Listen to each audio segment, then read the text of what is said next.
etc., etc. Wow. This is sort of a curiosity question. What happens if technology, the mobile phones, laptops, what happens if they break? Do they go to the telecenters? Is that where they get them fixed? That's a very good question. And this is how it works. They go to the telecenter. There is still not enough skills to maintain all that technology. And I think this is an area for job creation for the future. What we see, especially around, for wealthy users, not necessarily just in Rwanda, you have a phone that breaks, you have a PC that breaks, you might get another one, as opposed to finding the right person to fix it and paying a fee for that service. We predict there will be a lot of work, just in the manual hardware assembly, hardware fixing in the whole of Africa, and especially in Rwanda, and we're trying to create these skills. Wow. And a lot of other agencies other than the World Bank are investing in that space. If you see what Japan has done, Japan in Rwanda has funded 3 technical universities, vocational universities, just on hardware assembly. Wow. From mobile phone to computers to TVs, printers, even base towers for the mobile phones. And that ecosystem will help sustain that infrastructure investment. Looking at women in particular within this, the Washington Post in an article recently described women as more widely open, these are Rwandan women, as more widely open to learning about and utilizing technology than their male counterparts. In your experience in Rwanda, have you found that to be so, and why is that? That's a very good assessment. I would generally concur with that. I think all around the world, but especially my encounter with Rwandan women, they're more hungry. They're more hungry for ways to improve their lives. Let's say they started really low, and now they're emerging, going back up, and they've been thinking, and what keeps them at night is, how can I keep my kids healthy? How can I educate them? How can I make more money? So they're constantly worrying and thinking and strategizing about ways to improve their livelihood, perhaps less distracted than the men, and that makes them more open to new tools to improve their lives, that make them more innovative in many ways. And they're finding lots of things, lots of ways that you and I would never think about, because we do not have their needs to improve their lives through technology. So in your assessment, has technology have women been able to overcome, through their ambition, through their drive, through their hunger for this advancement socially, have they been able to overcome some of these language, learning, technological experience barriers? Are they able to overcome those successfully? I would say not yet. Not yet. I'd give it, for Rwanda, I'd still give it a 4 out of 10. There's still a lot to go. Don't forget, this takes time, and it will take decades to change the paradigm. What the country is doing, which is wonderful, is they're really focusing on education, on basic education, and they're making sure it's an inclusive education. I know that in their education policy, there is a special focus on young women. There's an adolescent girl initiative for education. They're trying to encourage women to go to university, to delay a little bit, getting married too early. And we're seeing all over the world that these are the best policies to improve development. Wow. So I'd say they're getting there. They're not there yet. Timeline, what do you think down the road? Will they make it by that 2020 deadline, or is it still going to take a long time for the patriarchal society to somewhat level off? Right. It's a very ambitious plan. It's a very ambitious. When you see where they were and they're trying to go, I would say, like every national development strategy, you have to be very ambitious so that you have a higher goal and everybody's energized behind it. I hope it happens. Will it happen? I'm not sure. It might be around 2025. If they continue on this trajectory they're in, without delay, without, with good luck, and with good intent, and all working together, because it's a society that is very mobilized around that development agenda. So if they're not encountering delays or little hiccups here and there, I think they're on a good trajectory. Maybe not 2020, maybe 2025. Have you seen, looking a little more broadly with ICT, is the culture itself beginning to evolve? Is it a little more welcoming and inclusive of the females? I remember you mentioned something about transforming gender roles through mobile phone ads. Right, absolutely. That's you have an excellent memory.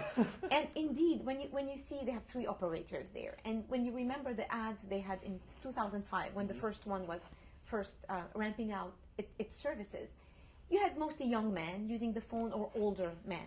And now you look at the ads of the three operators. They have young girls, adolescent girls, young men. They have a nice mix of the population.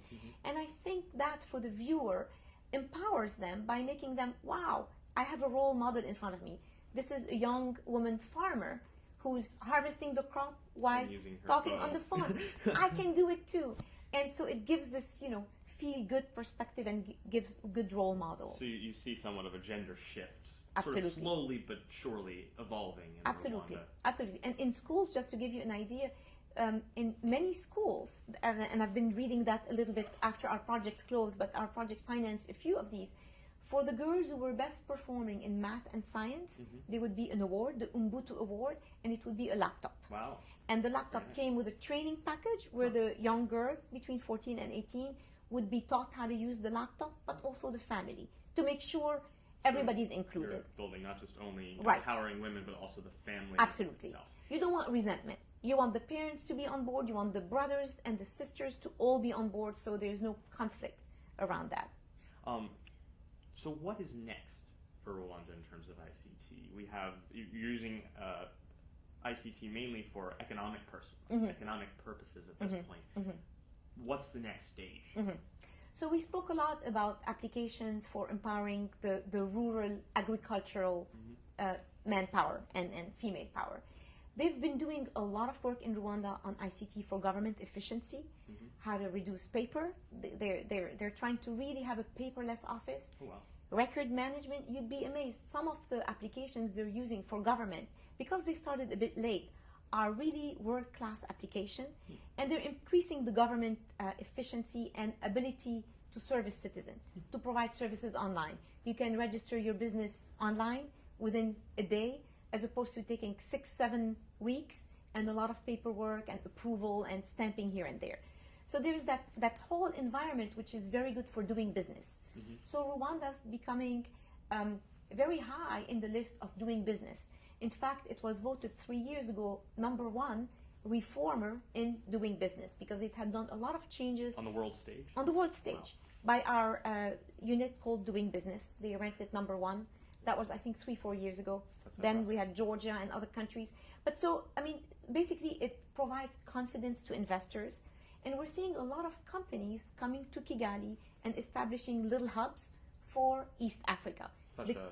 They could go, for instance, we have lots of hubs now, the one laptop per child, which is based also in Boston, has a big office in Kigali. We have the mobile phone operators, the Nokias of the world, which have offices in Kigali. The universities now also moving to Kigali, establishing campuses there. So you would say ICT is helping to develop a very educated, very tech-savvy, very business-oriented society, in addition to helping the agricultural sector. Absolutely. And it's creating jobs. And for each one of these high-tech job created, where you need a university graduate, you are also creating an ecosystem where you're renting houses, you're feeding these people, you have the road, you have that whole service industry that is created around as part of that spillover effect. And we're seeing a lot of prospect for economic growth. Looking beyond Rwanda itself, what lessons has the World Bank learned from the successes of the eRwanda project? What we have learned is it is a little bit difficult to introduce technology and change at the same time the way the public sector works. So it's not enough to give a government a PC and a beautiful application and say, okay, from now on you deliver the birth certificate online within 2 minutes of its submission. It requires a lot of changes in how public administration works. And I think it's a dialogue which is in every country. Even we're having it now in the US, reinventing government, simplifying government, the role of government. What is clear is technology breaks all these barriers that existed before between the citizen and the government. And we're seeing a lot more application now in Rwanda and in that whole area where citizens provide feedback around government services, again through mobile phone. And that's something we did not envisage in 2005. We didn't envisage that possibility. We saw them more as recipients, receiving that information, but now we're seeing the two-way communication happen. And we think governments can drastically improve their operation if they actually listen to what citizens are telling them and redressing or fixing services that are not working based on citizen feedback. And it's creating trust. It's creating trust, and when you have trust, you have less conflict, you have less war, and more prosperity. How are these lessons going to be implemented, for instance, in other countries? So in other countries, what we do is we learn from a project, and the way we design the next project, which is kind of similar, we take all these lessons, embed them in how the project is designed. So that, for instance, if we're doing technology for government, we have a component for citizen feedback, we have a component for girls training, we have a component for capacity building for all the civil servants on how to fix problems that are signaled by citizens. So we make sure that that whole supply chain is working correctly from the design stage. We discuss it with government, and it's up to them. Most of them love that. Most governments that come to us to use ICT are really very keen in improving their services. If they're not, they wouldn't come to us.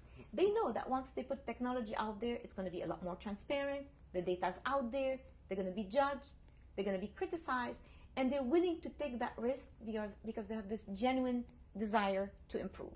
So we see a few governments coming to us and asking for that type of help, and we take it into consideration in the design of these new projects. So eRwanda, to summarize, a success? It was a success. It was an amazing success in my view, kind of almost a miracle. We were not sure if it would work, but what is even more a success is what the Rwandans have done after the World Bank left. And this is what we like to see. Once our financing is done, will they drop this project or the components? And the answer is no. They took it, they cultivated it, they're growing it, and we're very happy about that. Women are continuing to succeed. Yes. Very good. All right. Well, thank you so much, Sam. Thank you so much, Kevin. Thank you for having me here. Thank you for coming. Right. That's a wrap. That was exquisite. Oh, thank you. So I had some parts where I was like, No, that was kind of. You can